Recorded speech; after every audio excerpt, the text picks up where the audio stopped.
La parole de ce soir en Matthieu chapitre 18, versets 1 à 5. Qui est le plus grand? Qui est le plus fort?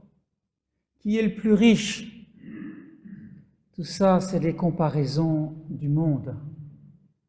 C'est la compétition de notre monde.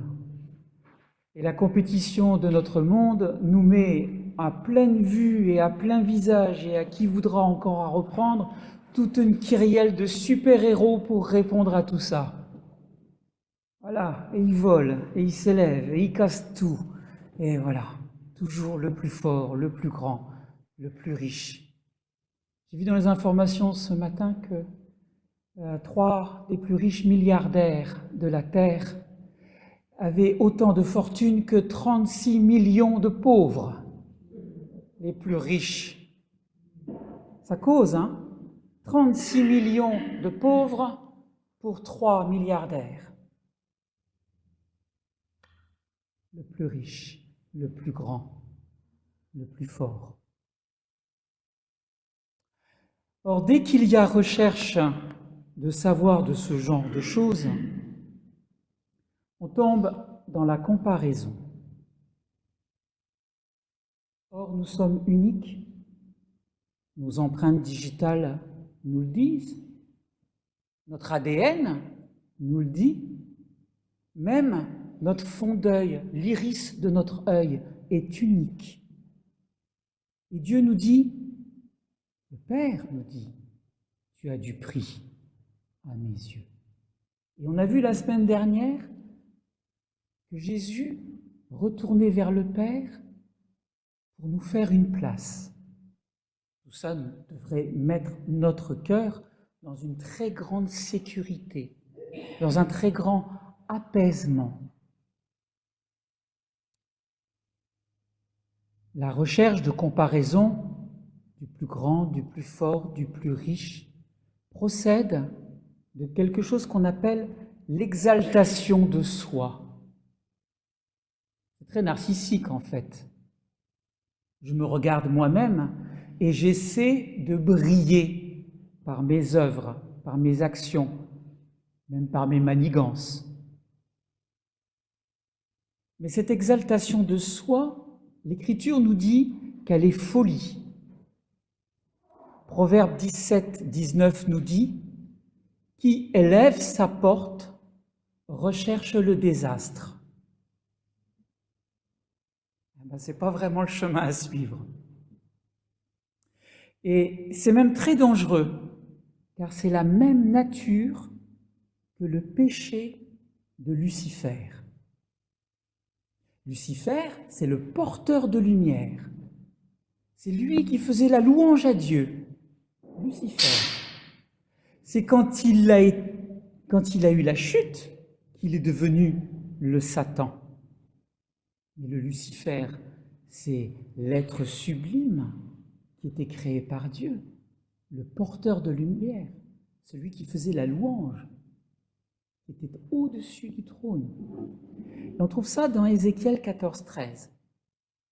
Tu disais en ton cœur, je monterai au ciel, j'élèverai mon trône au-dessus des étoiles de Dieu. Je siégerai sur la montagne de la rencontre.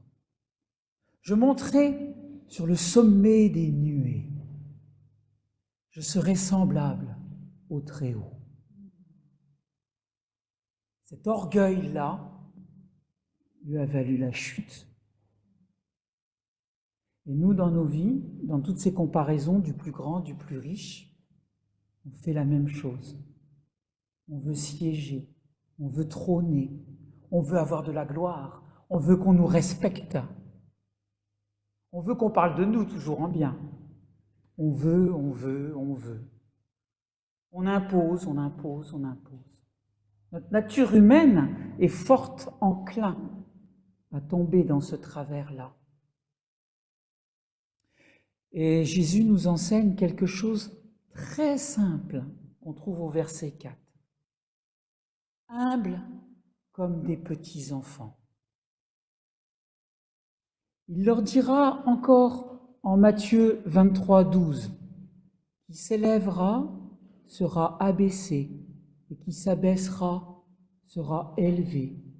C'est bien ces versets-là parce que on prend le côté positif, on a le côté négatif d'un côté, et ça nous donne la résonance, et on comprend très facilement les choses. Certains pensent à tort, pas moi, tout ça c'est des bêtises. Pourtant, c'est ce qui arrive aux disciples, aux amis du Christ, à ses proches. Et si nous sommes à la recherche d'une amitié avec le Christ, à être proche de lui dans nos communautés, dans nos groupes, dans l'Église, ne cherche-t-on pas d'une façon ou d'une autre à être le plus fort, le plus en avant, le plus dans les petits papiers de celui-ci ou de celle-ci, à défendre ma place, ma responsabilité. Je suis plus fort, j'ai plus de compétences, j'ai tant d'expérience. Et on met à la face du monde toutes nos richesses, toutes nos gloires, et on écrase ceux qui sont à côté de nous, à qui on ne laisse pas la parole ni le droit d'exister dans ce qu'ils sont. Cela arrive même aux disciples. En Luc 22, 24, on a quelque chose de très similaire. Il s'éleva aussi parmi eux une contestation. On a vu, la contestation, c'est à l'opposé de l'harmonie. Quand on a les mêmes idées dans le même sens, qu'on forme une harmonie pour demander et prier Dieu de la même façon. Et il réalise, il exauce notre prière. Donc, il s'éleva parmi eux une contestation. Lequel d'entre eux devait être estimé le plus grand? Entre eux, entre nous. Moi, je fais mieux la louange. Moi, je fais mieux ceci. Moi, je fais mieux cela. Oh, t'envoies pas celle-ci à telle place. Elle va pas encore s'en sortir. Ça va être un échec. On va être ridiculisé. Et on ne permet pas aux gens, aux personnes, à nos proches, de s'épanouir. On devrait encourager, susciter, exhorter, plutôt que de reculer, amoindrir, insulter. Notre cœur a donc besoin d'être changé, d'être converti. Et converti, ça veut dire d'être complètement retourné. On a une chaussette ou un gant, hop, on le met à l'envers. Ça, c'est être changé. Changer de face. Converti, complètement remis à l'envers de cette façon de penser. Et de devenir, comme il est dit au verset 3 de notre texte, de devenir comme un petit enfant. C'est essentiel dans la vie chrétienne. C'est pas moi qui le dis, c'est la parole de Dieu. Psaume 131, 2 nous dit « J'ai imposé le calme et le silence à mon âme, comme un enfant sevré auprès de sa mère. Mon âme est en moi comme un enfant sevré. » Vous voyez, quand je suis plus en guerre, j'ai imposé le calme à mon âme. Quand je ne suis plus en guerre, en contestation avec mon prochain, je deviens comme un enfant sevré sur le sein de ma mère. Que fait un enfant sevré?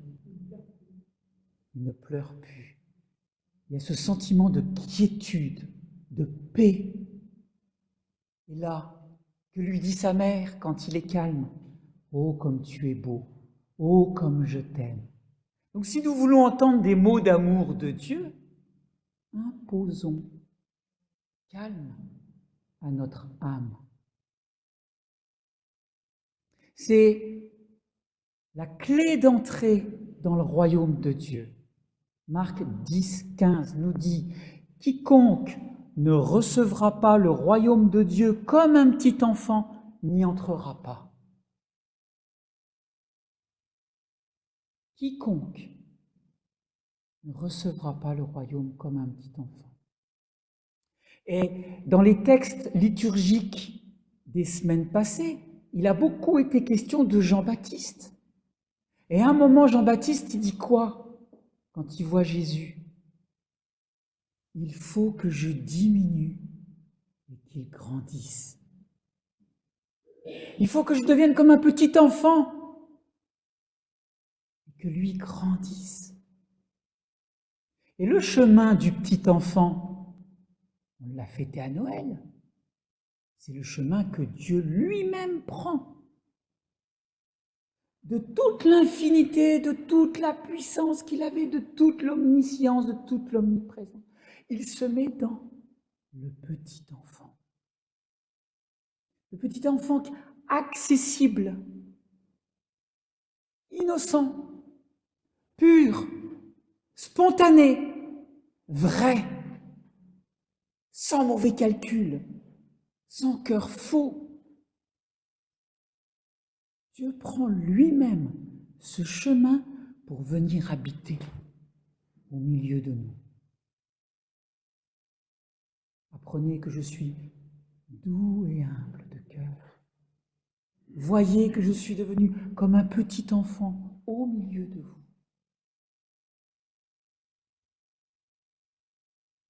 Luc 18, 16 nous dit encore dans le même sillage, le royaume de Dieu est pour leurs pareils,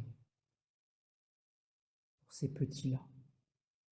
Mais attention, être un petit enfant, ce n'est pas de l'infantilisation. Et on aurait vite fait de nous faire croire que si tu veux être comme un petit gamin, c'est une religion où on te fait faire ce que tu veux. Tu n'as pas la liberté, tu es guidé. Puisque tu dois être comme un petit enfant, c'est qu'il y a quelqu'un qui te dirige, c'est quelqu'un qui te prend par ta main pour t'emmener sur le chemin. Oui, mais ce n'est pas de l'infantilisation. Saint Paul nous le dit en 1 Corinthiens 14, 20. Ne soyez pas des enfants pour le jugement, mais pour le mal. C'est-à-dire que face au mal, réagis comme un petit gamin. Quand il y a quelque chose qui fait peur à un enfant, qu'est-ce qu'il fait? Il recule. Quand il y a quelqu'un qui lui fait peur, il recule. Quand il y a danger, il a peur, il s'enfuit. Quand il y a quelqu'un qui ne veut pas lui donner d'amour, il s'en va, il se ferme. Mais soyez fermes et adultes dans le jugement pour discerner les choses. Les petits sont précieux aux yeux du Père. Matthieu 18, 14, c'est le même chapitre, quelques versets plus loin. Il nous dit, ce n'est pas la volonté de votre Père qui est dans les cieux qu'il se perde un seul de ces petits. Autant il abaisse les orgueilleux, il élève les humbles, et aucun des petits ne sera perdu. C'est dire toute l'attention qu'il porte à ceux qui ont cette attitude de cœur. Le Père nous nourrit. Il nous nourrit de sa parole. Isaïe nous donne un verset en 41, Isaïe 41, où il va dire que le Père est comme une mère. Comme un berger, il rassemblera des agneaux, les petits. Il les portera dans son sein. Il conduira les brebis qu'il allaite. C'est tout le chemin qui nous est proposé par Jésus. Pas d'orgueil, pas de compétition. Tu vas user tes forces et tu vas louper la destination, tu vas même louper la porte d'entrée. Soyons comme des enfants. Ça nous permet d'accéder au royaume. Et le royaume, il est à atteindre, mais le royaume, il est déjà parmi nous. au milieu de nous, déjà manifesté. Être un petit pour être protégé, pour être nourri, pour être allaité et pour être dans le sein du Père.